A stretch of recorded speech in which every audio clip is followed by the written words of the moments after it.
Yes, magandang hapon po sa ating lahat mga kabayan. Ang ating pasyal ay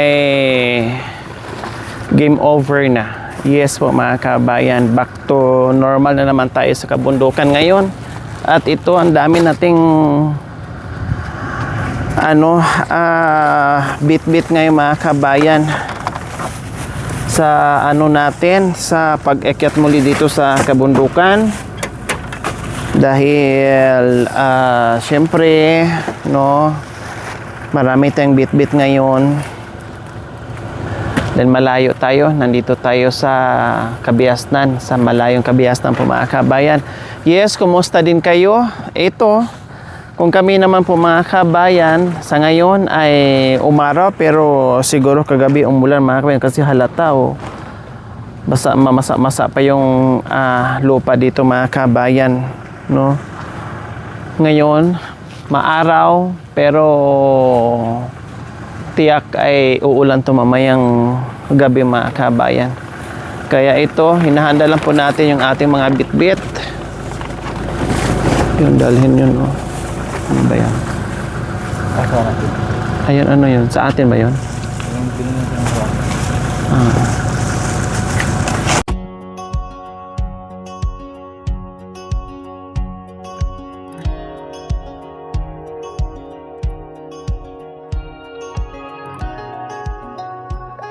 So ayan po mga kabayan,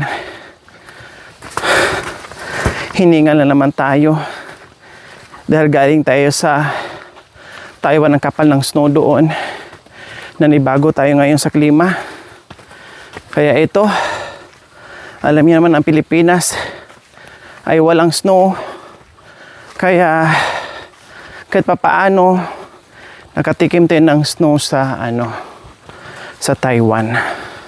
Sobrang lamig mga kabayan. Kaya ngayon, hingal na hingal tayo sa init. Ang dami pa naman nating bit-bit mga kabayan. Nagpa-rescue tayo ngayon. Nandyan si Binbin at si Irap. Nandyan daw, nag-aantay sa ating mga kabayan. Nandyan sa kubo.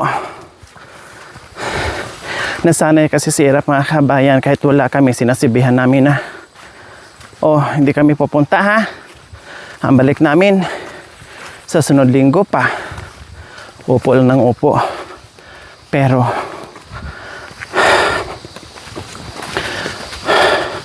pupunta dito sa itaas at mag-aantay sa amin. Ganyan siya, nasanay na talaga sa amin mga kabayan, sa kaantay. Yes, salamat po pala. Shout out dyan sa ating kabayan dyan sa Taiwan. Si Ate Jane Rose and Ate Marlene and Ate Kim. Salamat sa panahon nyo na naglaan kayo para sa amin. Na kahit pa paano napaka-iksi yung panahon, pero napaka worth it naman. Nag-enjoy. Salamat sa pag-tour sa amin dyan, pag-tour guide sa amin dyan. Yes, namiss na namin kayo. And salamat din sa Rariza family, of course, sa ating sponsor mga kabayan, na nakarating na naman tayo ng Taiwan. Saan na namang lugar kaya? Anong lugar na naman kaya sa Asia ang madadapuan natin next time? Ipag-pray na lang po natin mga kabayan kung saan na naman tayo dadalhin at papasyal sa ating mga mapagmahal and very generous sponsor. Diba? So ganyan na po mga kabayan. Grabe yung kanilang pagmamahal. Yes, nandito na kami. Nauna na yung rap.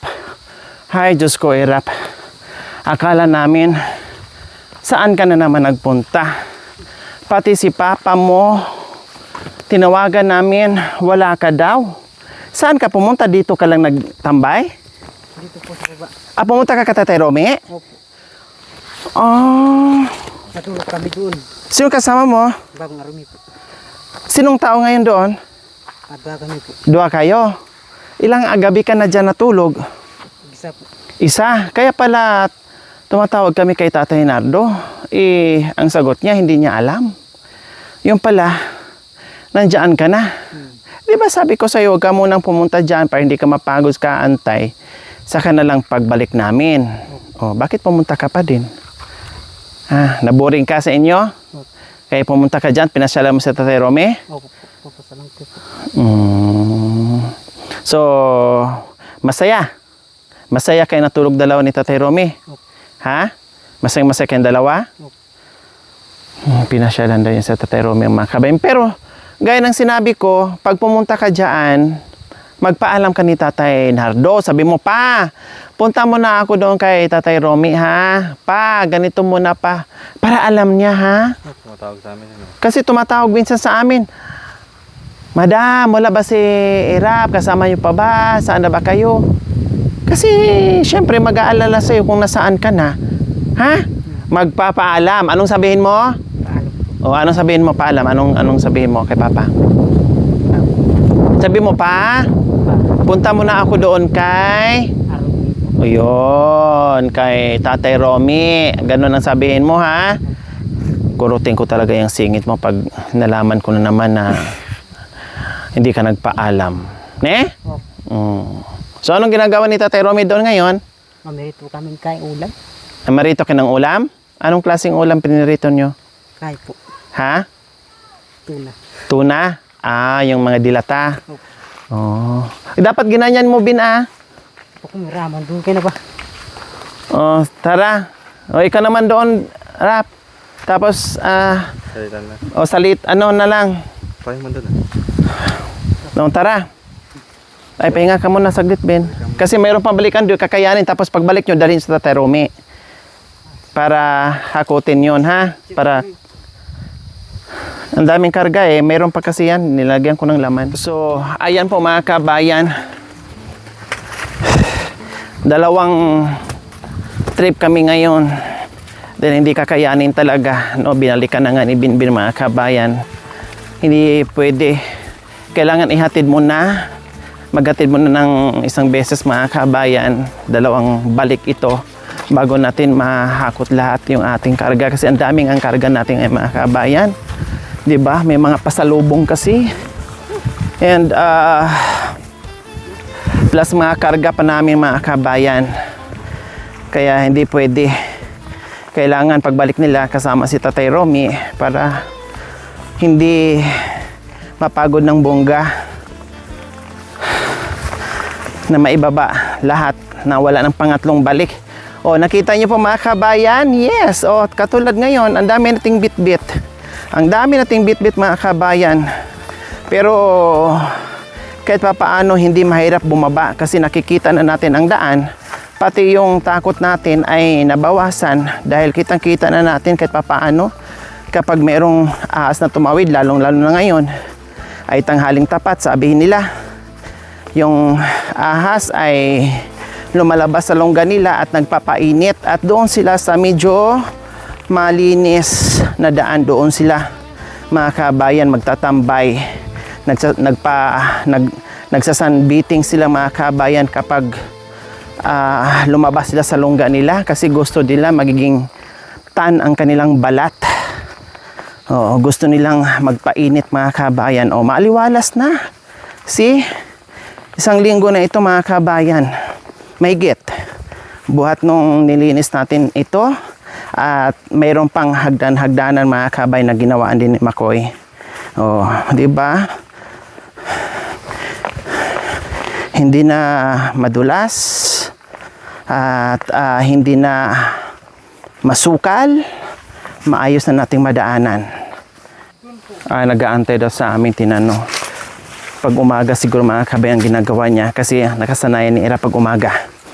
Mag-aantay na yan sa doon sa labasan. Tapos hanggang maghapon daw yan sabi ni Tatay Nardo. So ngayon sabi ni Irap dito daw siya natulog kagabi ka Tatay Romy. Tapos ang ginawa niya umakyat dito sa itaas. Nag-aantay sa amin kung kailan kami darating Kaya nadatnan ni Binbin dyan, no? Doon sa tuktok na kung saan yung dating tinitirahan ni Bentot. Diba? So nandoon siya nag-antay mga kabayan. Eh wala tayo. Eh ngayon, sa pag-aantay niya, ay bigla tayong sumipot.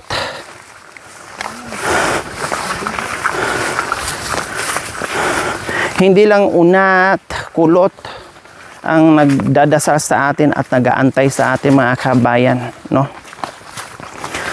Kung sino yung nakakasama natin, mga natutulungan natin mga kabayan, nako, dinadasal tayo at inaantay tayo kung kailan tayo darating muli. Ganyan po sila mga kabayan. Iniiyakan tayo, pinagdadasal, hinanap-hanap. Wala naman tayong gayuma.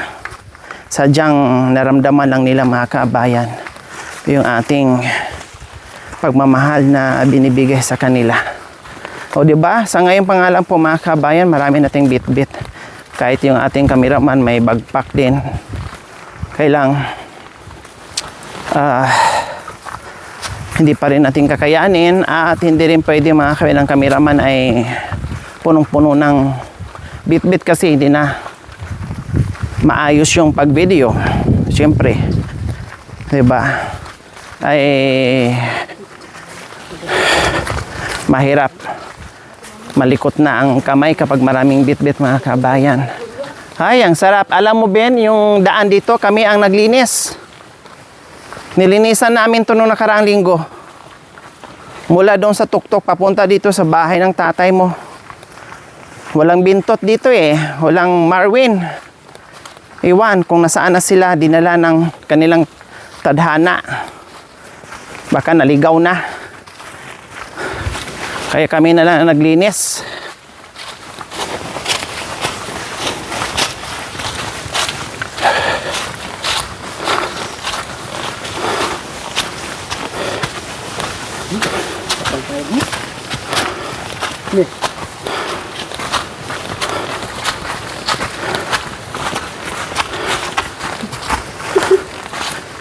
Bakit? Masaya ka na dahil sa pag-aantay mo, dumating kami na eh. Ha? Masaya ka ba sa pagdating namin? Oo. Pero kagabi, dito ka natulog. O bakit umakyat ka doon? Wala po. Ha? Wala po. Anong sinong inaantay mo? Bakit umakyat ka? Naghihintay lang sa inyo. Oo. Sabi ni Binbin, nag-aantay daw sa amin. Nag-aantay ka sa amin? Tinanong na pa sa akin, wala pa sila. O ba? Nagtatanong pa daw kay Binbin kung nasaan daw kami, nandyan na ba? O di ba umayos ang daan dito.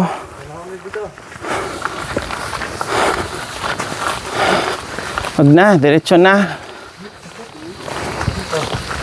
Yan, kinargahan ko yung mga kabayan ng laman. Dahil grabe, ang hirap talaga. Kaya taga-bundok si Tatay Romy nauubusan ng panggatong. Kasi hindi nga sila sanay mga kabayan. Ilang beses na ako nagturo, Tatay Romy, mag-imbak ka. Opo, opo, oo. Na nandito si Marvin, naka-imbak-imbak kami. Pero pag wala na naman, wala namang imbak. Pag utusan ko si Marvin, mag-imbak. Pag hindi, hindi rin. So, wala.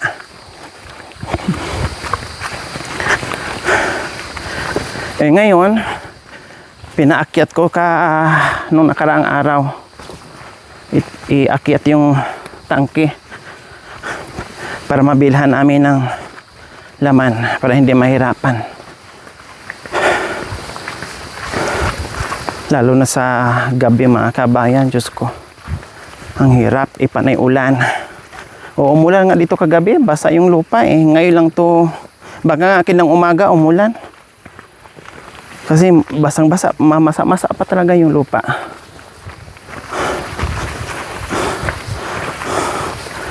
Ay, ang sarap sa pakiramdam na yung nilalakaran mo na wala ka ng iniiwasan na damo, ahas, lahat. Ay, nako, nako.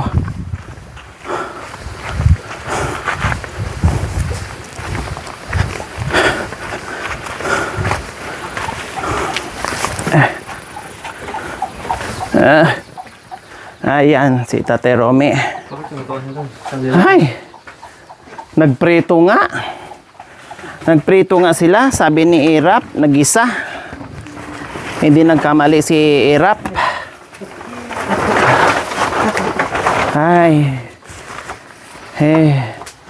Ay, bakit dyan na ay ano, ilipat yung lutuan? Sobrang init dyan. Hup! Salamat.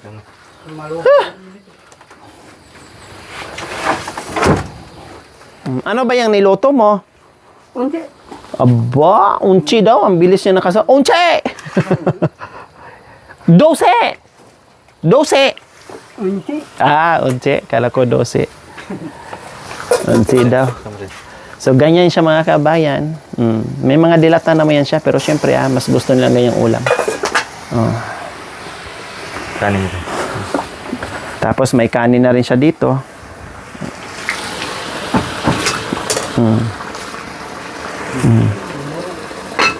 Gusto ka. Okay na yan. Kapit ka.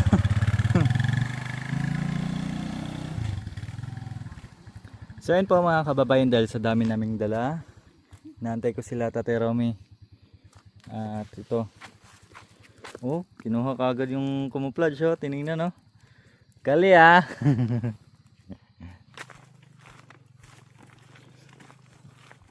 Ito yung mahirap dito. Kapag malayo yung pupuntahan mo, tapos marami ka ring bitbit. Kagaya noon, pag pumupunta kami kay Tatay Okra, no? Grabe. Hingal, kahit wala kang bitbit dun, hinihingal ka na. Lalo na kaya pag marami kang bitbit, kagaya noon. Pag pumupunta kami doon, kaya pahirapan. Sakripisyo talaga. Hindi kagaya dito kay Tatay Ronnie na kahit papano, hindi gaano kalayo yung lakaran. So nauna na si Binbin tsaka si Irap, dinala na yung single doon, baka mamaya mapagtripan dyan sa baba.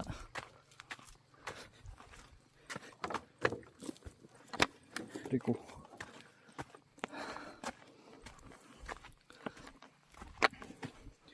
ayan.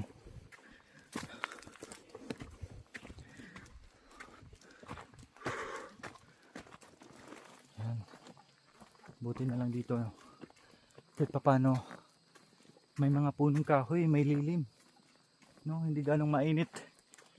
Kaya laking tulong itong mga punong kahoy dito. Pag dumadaan ka, hindi mo masyado maibsan yung init na kagaya nito.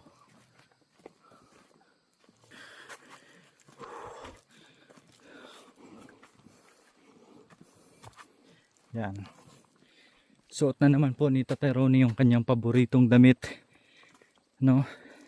Kasi yan po yung uniform niya dito sa bundok. Kasi pag may ginagawa siya, pag nagdadamo, yan po yung ginagawa niya. Pero marami po siyang damit doon. Hindi niya lang sinusuot yung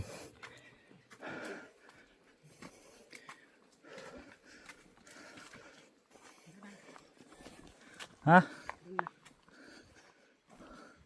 Oh.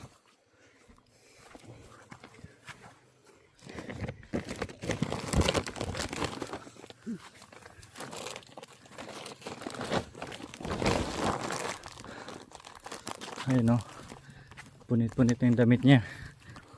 Tapos pagtapos niya sa trabaho, inuhubad niya yung damit niya, sinasampay. Kagaya ni Irap, nung nakaraan binila natin ng mga damit, short, pantalon. Ang problema, hindi niya sinusot sa bundok, panlakad daw.